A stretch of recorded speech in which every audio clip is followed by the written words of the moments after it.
예수 그리스도의 이름으로 기도드립니다. 아멘. 하나님의 말씀 함께 봉독하겠습니다. 요한복음 15장 1절에서 10절까지 한 절씩 교독하겠습니다. 요한복음 15장 1절에서 10절까지 말씀을 찾으셔서 한 절씩 교독하도록 하겠습니다. 찾으시려고 제가 먼저 15장 1절 봉독합니다. 나는 참 포도나무요 내 아버지는 농부라.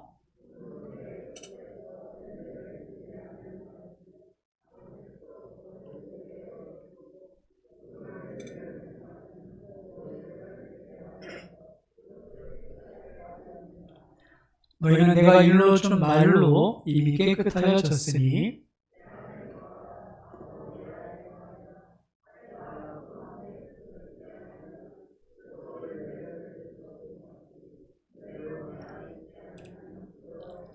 나는 포도나무요 너희는 가지라. 그가 내 안에 내가 그 안에 거하면 사람이 열매를 많이 맺나니 나를 떠나서는 너희가 아무것도 할 수 없습니다.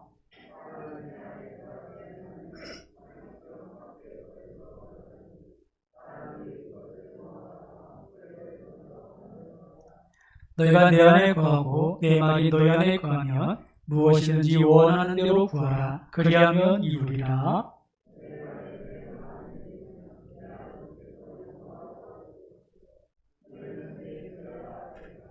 아버지께서 나를 사랑하신 것 같이 나도 너희를 사랑하였으니 나의 사랑 안에 거하라.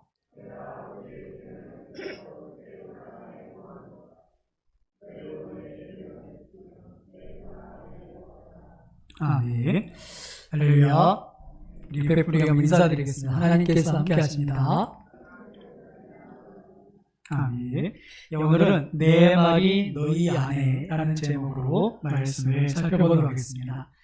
지난주 저희들이 사도행전 1장을 통해서 예수님을 배반하고 주님을 모른다고 부인하고 저주하고 그렇게 목숨이 위태로워서 다락방에 숨어있던 제자들, 그런 무기력감에 젖어있는 그들에게 예수님께서 찾아오셔서 약속하신 것을 기다리라, 하나님을 기대하라, 성령을 받아라, 그런 말씀을 통해서 우리가 어떻게 우리의 무기력을 이겨나갈 수 있는가, 하나님께서 약속하신 것이 우리가 기대가 될 때, 하나님께서 하실 일을 꿈꿀 때 내 연약함, 우리의 환경, 이 코로나 같은 정말 이런 사회적인 어려움 속에서도 그 모든 것을 이겨나갈 수 있다는 말씀을 살펴봤습니다.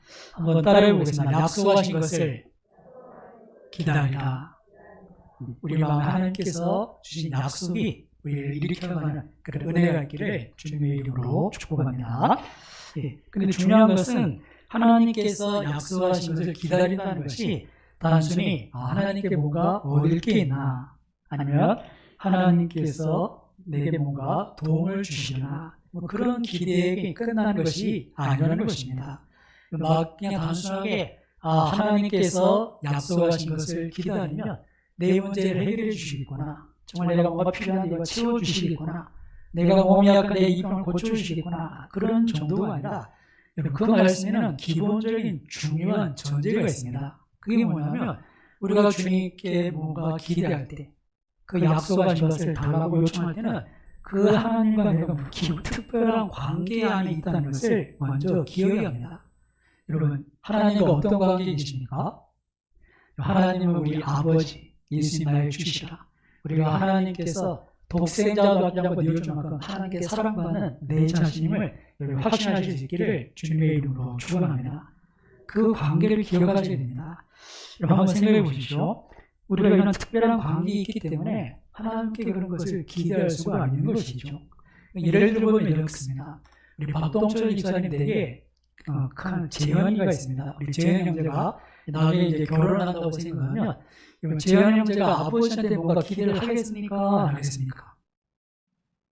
안 할 수도 있겠지만, 그렇죠. 아이고, 요즘 이렇게 어려운 세상에 아파트 한 채 사주시지 못해도 그래도 전세금 조금은 보태해 주시겠지, 그런 기대를 할 수 있습니까? 없습니까? 있어요. 아버지니까 그런 기대를 할 수 있어요. 근데 만약에 여러분 재현 형제가 학다는 회사에 재현이 형제 일을 잘해서 사장님이 아이고 일 잘한다고 맨날 칭찬하고 한 가지 밥도 사주는데 재현 형제가 결혼을 주면서 아이고 우리 사장님 날 참 이뻐하시는데 아파트 한 채 사주려는 기대를 가질 수가 없지요. 왜 그런 기대를 가질 수가 없습니까? 나랑 관계가 그런 관계가 아닌 거예요. 우리가 하나님한테 뭔가 받으려고 생각할 때 약속한 것을 기다린다는 것은 기본적으로 하나님과 사이가 특별한 관계이기 때문에 그런 약속을 기다릴 수가 있는 것입니다. 이처럼 우리가 하나님의 약속을 기다린다. 우리가 그 하나님 앞에 정말 무엇을 하나님께서 해주시기를 바란다. 그것은 정말 우리가 하나님과 바른 관계일 때만 그런 관계를 유지하는 사람들만 바라보는 특별한 그 은혜인 것이죠. 바라기는 이 자리에 앉은 여러분들 우리 모두가 예수님이 나의 주님이시다 고백하고 살아계신 하나님을 아빠 아버지라 부르는 그런 관계 속에서 하나님의 은혜를 더입어 사실 수 있기를 주님의 이름으로 축원합니다. 그 관계 안에서 모든 것을 선물로 도움으로 주시는 겁니다. 우리가 2021년을 시작하면서 이 하나님과의 관계에 대해서 지금 계속 살펴보고 있습니다. 우리가 먼저 언약 백성, 우리는 하나님과 아무런 관계가 없던 사람이에요. 우리가 죄를 짓고 하나님 앞에서 쫓겨난 인생인데 하나님이 예수님의 십자가를 통해서 우리에게 약속을 주셨어요. 어떤 약속을 하셨습니까? 믿으면 구원 얻고 예수님을 영접하면 하나님의 자녀가 되는 권세를 준다고 약속을 하셨어요. 이 약속 때문에, 이 언약 때문에 하나님과 우리가 이런 새로운 관계를 맺을 수가 있는 것이죠. 자, 그런 가운데 이제 우리가 무엇을 살펴보냐면 그 관계를 유지, 발전시키기 위해서 어떻게 된다? 율법, 말씀을 지켜야 된다는 거예요. 하나님의 말씀 없이 살면서 우리가 하나님과 더 좋은 관계를 기대하고 정말 하나님과의 특별한 관계 속에서 하나님에게 베푸신 은혜를 바라보는 것은 그것은 의미가 없는 겁니다. 왜? 관계가 없는데 우리 사장님 다시 결혼할 때 집안채 주려나 아무런 의미가 없는 거죠. 그래서 우리가 계속 하나님과의 관계를 우리가 유지하고 발전시키기 위해서 왜 하나님 내가 아무것도 안 계신 것 같은가? 정말 누구는 기도하면 응답도 받고 누구는 좀 하나님 내가 이렇게 역사했다 간증도 하는데 왜 난 그런 게 하나도 없는가? 그런 때는 어떻게 된다? 말씀을 지켜보고 힘써 하나님의 뜻이 무엇인가를 찾아보는 것. 그것이 우리에게 하나님께서 요구하신 것이기에 우리가 계속해서 하나님이 무엇을 원하셨는지를 하나님의 기대를 십계명을 통해서 살펴보았던 것이죠. 여러분, 이 언약의 관계, 이 관계는 정말 그 말씀을 지켜갈 때 유지되고 발전될 수 있다는 것을 기억해야 합니다. 또 바꿔 말씀드리면 내가 그럼에도 불구하고 이렇게 지금 6월까지 오는 동안 그 하나님의 기대, 말씀에 대해서 자꾸 들었는데도 전혀 하나님의 말씀에 관심이 없다. 아이고 하나님 오늘은 내게 뭘 원하시는가? 하나님 기뻐하실 게 뭔가? 전혀 내가 그 하나님을 바라보지 않는다. 그렇다면 우리가 어떤 결론을 내릴 수 있습니까? 따라해보세요. 내가 하나님과 상관이 없구나. 이건 꼭 기억하셔야 됩니다. 이렇게 하나님의 말씀이 나랑 아무 상관이 없다면 내가 하나님과 아무 상관이 없다는 것이죠. 하나님을 그런 사람이 기대할 수 있겠습니까? 하나님이 약속하신 것을 바라볼 수 있겠습니까? 전혀 그렇지 않습니다. 그래서 우리가 이 말씀에 대한 오늘 본문의 주님의 경고를 우리가 주의 깊게 살펴야 되는데요. 오늘 예수님의 말씀을 보시면 이런 주님과의 관계와 말씀과의 관계가 이게 동일한 것이라는 것을 우리가 발견하게 됩니다. 오늘 예수님은 우리와의 관계를 포도나무와 가지로 설명해 주시는데요. 5절을 같이 한번 다시 봉독해 보겠습니다. 5절 말씀입니다. 나는 포도나무요 너희는 가지라. 그가 내 안에 내가 그 안에 거하면 사람이 열매를 많이 맺나니 나를 떠나서는 너희가 아무것도 할 수 없습니다. 아멘.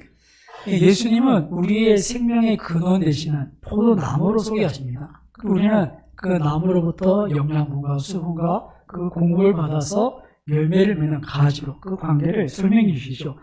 우리 이 말씀을 초등학생도 이해할 수 있습니다. 나무까지 하나 보여주면서 이 나무가 열매를 맺으려면 나무에 붙어 있어야 되겠어? 떨어져야 되겠어? 그러면 초등학생들도 다 아는 얘기죠. 예수님께서 어려운 말씀 하는 게 아닙니다. 내가 포도나무야, 너희는 가지야. 그럼 어떻게 해야 내가 살 수 있겠어? 어떻게 해야 내가 열매를 많이 맺겠어? 나한테 붙어만 있으면, 가지가 나무에 붙어만 있으면 저절로 열매를 맺게 되고 많이 맺게 돼. 너무나도 분명한 말씀을 우리에게 해주시는 겁니다. 그러면서 우리에게 뭘 강조하시는 겁니까? 지금 우리가 그 포도나무이신 예수님과 어떤 관계에 있는가를 돌아보게 하시는 것이죠. 오늘 본문의 말씀에 보시면 1절에 보시면 예수님께서 나는 참 포도나무다 말씀하시고 또 농부이신 하나님 아버지에 대해서도 말씀하십니다. 내 아버지는 농부다. 그렇게 포도원에 이 포도나무이신 주님 그리고 가지에 대한 얘기를 하시는데 우리가 주의를 기울여야 될 말씀이 2절에 보시면 이런 말씀을 하시는데요. 2절 말씀도 한번 같이 봉독해 보겠습니다. 물은 내게 붙어 있어 열매를 맺지 않는 가지는 아버지께서 그것을 제거해 버리시고 물은 열매를 맺는 가지는 더 열매를 맺게 하려 하여 그것을 깨끗하게 하시느니라. 아멘. 우리가 주의해야 될 것은 열매가 없어서 쓸모없는 가지가 제거되고 그것이 말라지면 결국 어떻게 됩니까? 사람들이 나중에 보시면 그것을 6절에 그것을 모아다가 불에 던져 불살라 버린다. 굉장히 이렇게 우리에게 경각심을 가져다는 그런 말씀이시죠. 여러분, 우리가 이 말씀도 이렇게 어렵지 않게 이해할 수 있습니다. 가지가 말라서 열매 못 맺으면 잘라내고 이 전공자도 우리가 김수장님 전공이십니다. 가지치기를 해서 밑에 버려진 가지는 어떻게 됩니까? 이건 그냥 불 떼는 데밖에 쓸 수가 없어요. 아무 소용이 없는 것이죠. 오늘 예수님께서 주님과의 관계에서 끊어진 그 마른 가지에 대한 그런 경고를 하고 있다는 것을 우리가 생각해야 되는데요. 우리가 이 말씀을 가볍게 여기서는 안 되는 것이 예수님은 심판에 대해서 우리에게 말씀하고 있다는 겁니다. 예수님의 첫 번째 메시지는 회개하라, 천국이 가까이 왔다. 반대로 말씀드리면 회개하지 않으면 지옥불에 던져진다. 그런 경고의 말씀이죠.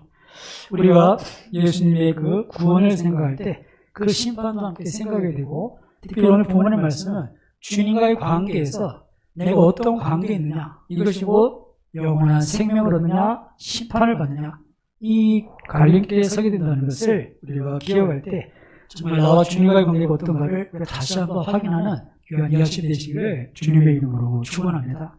주님께 붙어 있어야 생명을 얻고 천국을 소유하고 영생을 얻는 겁니다. 주님과 관계가 없으면 내가 교회에 나와도 예수님 말씀처럼 주여 주여 이런 암만 불러도 주님과 관계가 없으면 예수님 그러시죠. 내가 너희를 도무지 모른다. 너 나랑 관계가 없다. 불법을 행한 자들아 내게서 떠나가라. 그것만큼 불쌍한 인생이 어디 있겠습니까?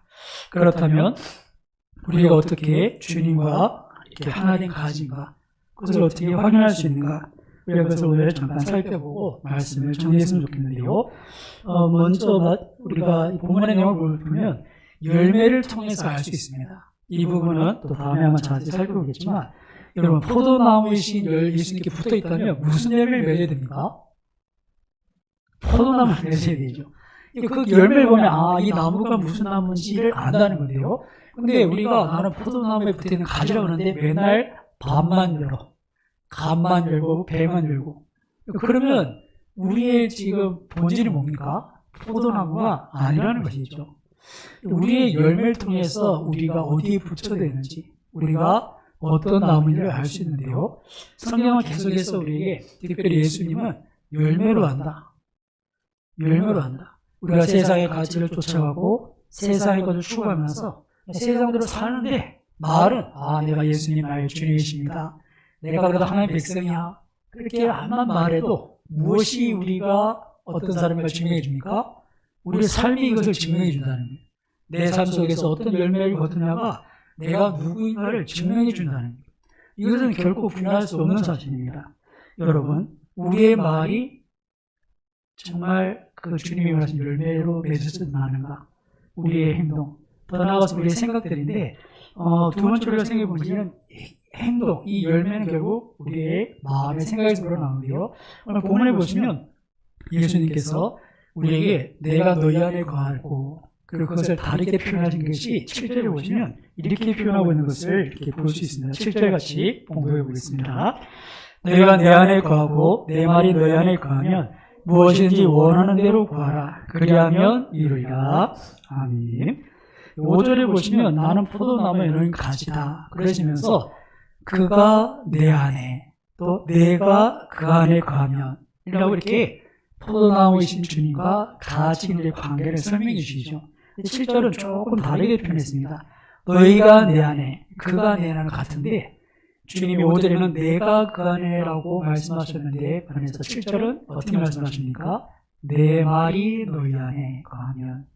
그래서 예수님 우리 안에 계신다. 이 말은 바꿔 말하면 예수님의 말씀이 우리 안에 거한다. 내가 말씀 가운데 있는 것이 주님 안에 있는 것이다. 그렇게 논리적으로 이해할 수 있습니다. 여러분, 이 이해하기 어렵진 않으시죠? 주님이 내가 너희 안에 할 때 내 말이 너희 안에. 바꿔 말씀드리면 말씀 가운데 우리가 있으면 우리가 주님 안에 가는 것이다. 그렇게 이해할 수가 있다는 것이죠. 자, 그렇다면 여러분 한번 우리가 기억해 봐야 될 것이 우리 가운데 말씀이 있는가? 이건 바꿔 말하면 어떻게 되겠습니까? 우리의 생각에 하나님의 말씀이 있는가? 내가 어떤 것을 생각하는 데 있어서 이것이 하나님 뜻일까 아닐까 고민이 되는가? 내가 어떤 것을 결정할 때 이것이 하나님 기뻐하시는 것인가 싫어하시는 것인가? 또 우리의 생각의 기준에 하나님의 뜻, 말씀이 기준이 되고 있는가? 또 하나님 바라시는 것, 그 가치가 내가 바라보는 가치인가? 이것을 통해서 내 안에 예수님이 계신다 안 계시다가 확인될 수가 있는 것입니다. 여러분 한 주간 살아오시면서 그런 생각들 해보셨습니까? 내가 아침에 식사를 준비하는데 주님 뭘 먹어야 될까요?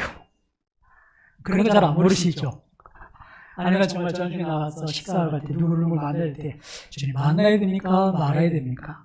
사실 별 관심 없어요. 그냥 늘 살던 대로 살다가 이제 주일이 되면 맞다 오늘 교회 가야지. 그리고 이제 막 교회로 오는데 주님께서 내 안에 계신가 아니 계신가는 이 한 주간에 우리의 생각 속에 주님의 말씀, 주님의 생각, 주님의 기준이 있는 겁니다. 그것이 있어야 됩니다. 말에도 그렇죠. 우리의 말에도 이거 하나님께서 기뻐하실 말인가? 하나님이 우리에게 내 귀에 들린 대로 내가 행하겠다 하시는데 이거 조심해야 되는데 그렇게 입술에 재갈을 물리고 조심하고 있는가? 이런 걸 하나하나 살피는 사람이 그 마음에 뭐가 있는 사람입니까? 말씀이 있는 사람이고 곧 예수님이 그 안에 있는 사람인 줄 믿습니다. 그러니까 우리가 이렇게 말에도 그렇고 행동에도 그렇고 이런 부분을 좀 이해하기 위해서 어떤 분이 이제 신앙에 대해서 이렇게 정의를 하시더라고요. 신앙은 세속적으로 표현하면 가치관과 세계관이다. 그러니까 바꿔 말씀드리면 우리가 신앙, 믿음이 있다는 것은 무엇이 있는 거냐면 성경적인 가치관을 가지고 있고 성경적인 세계관을 가지고 있다. 그렇게 설명할 수 있습니다. 내가 믿음이 있습니다. 믿음이 있습니다. 그 믿음은 그냥 내 확신이 아니라 성경을 통해 보여주신 그 하나님의 가치, 또 성경을 통해 보여주신 하나님에 대해서 이것을 인정하고 받아들인다는 얘기죠. 그래서 여러분 우리가 추구하는 가치가 무엇인가 하고 내가 신앙에 있는가 없는가를 확인할 수 있는 그런 기준입니다. 여러분 예수님은 재물과 하나님을 겸하여 섬길 수 없다고 말씀하신 적이 있습니다. 오늘 새벽에 매일 성경을 보시면 장문에 부하려고 하지 말아라 그렇게까지 말씀하셨어요. 약간 다른 의미가 있긴 하지만 우리의 생각 어떻게 되면 정반대일 수 있어요. 우리는 부하려고 하잖아요. 때로는 신앙을 뒤로 하고라도 부하려고 해요. 예배 좀 소홀해져도 좀 세상에 적당히 타협해도 부하려고 하는 게 우리의 가치잖아요. 근데 하나님은 절대 그렇지 않죠. 차라리 정말 이렇게 평안하게 혼자 살고 이렇게 우마하게 사는 게 기름진 거 날마다 먹으면서 좋은 집에 사는 것보다 낫다. 그렇게 하나님 나라의 가치를 얘기해 주셨어요. 그러면 그 가치를 받아들이고 인정하는 사람은 그 안에 뭐가 있다? 말씀이 있고 주님이 계시다. 그렇게 설명할 수 있는 겁니다. 그런 밑에는 여러 가지가 있죠. 우리 인생의 성공의 잣대, 우리 자기들 돈 많이 벌어요. 삼성 대기업 다녀요. 이런 게 우리의 자랑인지 아니면 정말 우리 아이들이 이번에 진로를 준다면서 그렇게 고민하더니 그래도 이렇게 하나님 기뻐하실 뜻이 아닌데 이렇게 결정을 했어요. 그런 게 정말 우리가 가치격이고 자랑스러워하는 것인지 그리고 우리의 어떤 가치관에서 분명히 우리가 믿음이 있다 없다 우리가 예수님을 주님을 모시고 있다 모시고 있지 않다가 결정이 안 나는 겁니다. 그리고 세계관도 그렇습니다. 이 세계를 어떻게 바라보는가. 여러분 사람이 한 번 죽는 것은 정해졌지만 죽음 이후에 천국과 지옥이 있는 줄은 있습니다. 자, 눈을 감아보시죠. 죽으면 천국과 지옥이 더 믿으시 생각하시는 분은 오른손 드시고, 아이고, 죽어봐야죠, 목사님. 하시는 분은 왼손을 드시고, 아이고, 목사님, 저는 지금 긴가민가 합니다 하시는 분은 가만히 계시면 되겠습니다. 자, 하나, 둘, 셋! 예, 감사합니다. 손을 내려주시고, 예. 우리가 성경의 세계관, 성경 우리에게 말씀하십니다. 하나님 계신다. 그리고 천국과 지옥도 분명히 있다. 사람이 죽는 건 정해졌고 이 땅에는 70년, 80년이지만 죽고 나서 우리는 영원히 산다. 그 영원한 삶 속에 이 땅에서 예수를 믿느냐 믿지 않느냐에 따라서 천국과 지옥이 결정된다. 이것이 성경적인 세계관을 믿습니다. 그것을 받아들인 사람은 어떤 사람입니까? 그 안에 말씀이 있는 사람, 그리고 그 안에 예수님을 주로 모신 사람이라는 것이죠. 그런데 우리가 그런 성경적인 걸 전혀 생각하지 않으면서 아이고 내가 그래도 교회를 다니는데 내가 모태신앙인데 내가 그동안 교회에서 봉사한 게 얼마나 많은데 여러분 그것은 주님과 어쩌면 별 관계가 없는 줄 압니다. 그게 중요한 게 아니에요. 본질은 뭡니까? 내가 너희 안에, 내 말이 너희 안에, 이게 중요하다는 거예요. 아까도 말씀드렸지만 하나님과 우리의 관계는 언약입니다. 약속이에요. 그 약속의 말씀을 통해서 우리가 연결되었죠.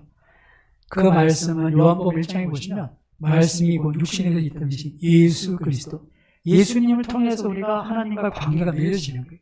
그런데 이 말씀을 무시하면, 예수님을 무시하면, 인정하지 않으면 하나님과 아무 관계가 없는 사람, 결국 오늘 본문의 말씀처럼 그 마른 가지는 결국 모아져서 불에 던져 살라지는 마지막 심판을 면할 수 없는 것이 우리의 인생이라는 것이죠. 여러분, 하나님께서 말씀하신 이 세계관을 가져갑니다. 눈에 보이지 않지만 영적인 세계가 있습니다. 하나님도 계시지만 마귀도 있습니다. 귀신이 없겠습니까? 조상신성에는 성경 다 귀신한테 속는 거라고 그러죠. 분명히 영적인 존재가 있고 성경에서 말씀하신 것처럼 죄를 지으면 반드시 형벌을 받아 지옥에 갈 수밖에 없는 것이 우리 인간인데 여러분 의인은 한 명도 없는 줄 믿습니다. 하나님 보시기에 모두가 다 죄인이에요. 모두가 심판받아 지옥 가야 되는데 그런 우리를 사랑하시고 안타까우셔서 우리 죄를 대신 갚아주실, 우리 죄값을 대신 갚아주실 그 하나님이신 예수님이 이 땅에 오셔서 십자가에 죽으심으로 저와 여러분에게 살 길이 열린 줄 믿습니다. 그 예수님 때문에 내가 산다고 받아들이는 것. 나는 죽을 죄인이지만 죄 없으신 예수님 날 위해 십자가에 죽으셔서 내가 구원받게 된다는 것을 인정하는 사람. 그 안에 뭐가 있는 사람입니까? 말씀이 있고 생명이 있고 예수님이 있는 사람인 겁니다. 사랑하는 여러분, 우리가 그것을 기억해야 합니다. 그 말씀이 우리 가운데 있을 때 우리가 주님과의 바른 관계, 나무에 붙어있는 가지, 그 우리에게 그 생명이 있다는 것을 기억해야 합니다. 사랑하는 여러분, 우리가 이 아침에 예배하면서 우리 자신을 돌아봤으면 합니다. 절대 스스로 이렇게 속지 마십시오. 우리는 우리 자신이 속을 때가 있어요. 구약의 이스라엘 백성들을 보면 하나님께서 선지자들을 통해서 계속해서 심판을 명하십니다. 너희 회개하지 않으면 심판받는다. 이 땅에서 쫓겨난다. 아무리 약속의 땅이라도 너희들이 아무리 선민이라도 내가 너희들 이 땅에서 뿌리채 뽑아버리겠다. 그렇게 경고의 말씀을 하시는데 정작 이스라엘 백성들은 어떤 생각을 가지고 있습니까? 평안하다, 평안하다. 아이고 걱정 없습니다. 우리는 하나님이 다윗한테 한 약속이 있는데 절대 우리 심판받지 않습니다. 어떤 약속을 하셨어요? 다윗의 왕위가 영원하다고 하셨거든요. 그러니까 절대 우리는 심판받지 않습니다. 아이고 그리고 하나님 계신 성전이 있는데 어디 우리가 망하겠습니까? 그러면서 하나님의 말씀을 무시하는 내 생각으로, 내 판단으로 하나님의 경고를 무시하고 결국 어떻게 됩니까? 그들이 바벨론에 멸망하고 그 땅에서 포로로 쫓겨나고 그들이 그렇게 믿고 바랬던 성전은 돌 위에 돌 하나 남지 않고 완전히 파괴되어 버리죠. 사랑하는 여러분, 어쩌면 우리가 우리 시대에 그럴 수 있습니다. 내가 오랫동안 교회 다녔으니까. 그리고 우리 칼빈주의는 이 정도는 아닙니까? 한 번 구원은 주님께서 책임지신다. 견인해 가신다. 우리 그렇게 쉽게 생각하는데 여러분, 예수님은 분명히 말씀하십니다. 열매를 보아하는데 주님이 우리 가운데 있지 않으면, 주님과 아무런 관계가 없으면 그 가지는 결국 불에 살라질 뿐이다. 이것이 예수님의 말씀입니다. 사랑하는 여러분, 우리가 정말 그 말씀이신 주님, 그 말씀에 관심이 없다. 내가 하나님 향해서 별 기대 없이 그냥 내가 열심히 그냥 하루하루 산다. 그냥 주일 가서 예배드리고 간다. 그렇다면 여러분 자신을 돌아보셔야 됩니다. 말씀이 내 안에 없는데 그 말씀에 대한 기대가 없는데 하나님을 기대하지 않고 예수님을 기대하지 않는데 나는 누구인가? 주님과 내가 정말 포도나무와 가지로 붙어 있는가? 이것을 꼭 확인하셔야 됩니다. 한 주 동안 그 말씀의 영향력을 전혀 받지 않는 사람, 정말 이것이 하나님 기뻐하시는 일인지, 내가 이걸 해도 되는지 안 되는지, 그렇게 한 번도 고민해보지 않았다면, 여러분, 이 시간 예배의 시간에 다시 한번, 야, 내가 하나님과 관계없이 살았구나. 내가 예수님 나의 주라고 고백하지만, 저는 내가 말씀에 관심 없이 살았구나. 그것을 깨달아 회개하시고, 예수님, 나의 주님이십니다. 고백하고, 정말 주님이 우리 안에 계시는 그 주님 안에 영생을 소유한 하나님의 자녀로 우리 남은 삶을 사시기를 주님의 이름으로 축원합니다. 말씀이 내 삶에 아무런 관계가 없다면 주님도 나랑 관계가 없습니다. 우리 시간 잠시 한번 함께 기도했으면 좋겠는데요. 여러분, 말씀과 무관한 인생은 예수님과 무관한 인생입니다. 이미 생명의 근원인 마음에서 떨어져 나간 말라버린 가지일 수 있습니다. 내 속에 하나님께서 계시다는 것, 나 스스로도 모르지 않습니까? 내가 알지 못하면 그것은 주님과 함께 있지 않은 것입니다. 스스로에게 속지 마십시오. 교회에 나와 예배에 자리에 앉았다고 속지 마시고, 내가 믿음의 가정에 태어나 어릴 때부터 신앙생활은 모태신앙이라고 방심하지 마십시오. 또 남들에게 충성했다고 열심히 신앙생활했다고 안심하지 마십시오. 주여 주여 선지자 노릇하고 귀신 내어 쫓아도 불법을 행하면, 주님의 말씀대로 행하지 않으면 주님이 모른다고 하십니다. 이 시간 잠시 그 말씀 기억하시고 기도하시되, 주님, 우리 가운데 함께 계심을 나타내시되 다시 그 말씀, 성령님 그 음성 들려주시고 그 말씀을 쫓아 내가 하나님을 기다리는 사역이 없었어. 그리고 아직도 이것이 깨달지 않는 분은 하나님 앞에 이렇게 기도하셨으면 좋겠습니다. 주님, 정말 주님 내 삶 가운데 오셔서 내 주인이 되시되 그 말씀으로 하나님의 뜻을 깨달아 알게 하시고 그 말씀을 통해서 하루하루의 삶을 인도해 주시옵소서. 여기서 한번 기도하시고 제가 한번 기도하겠습니다. 사랑과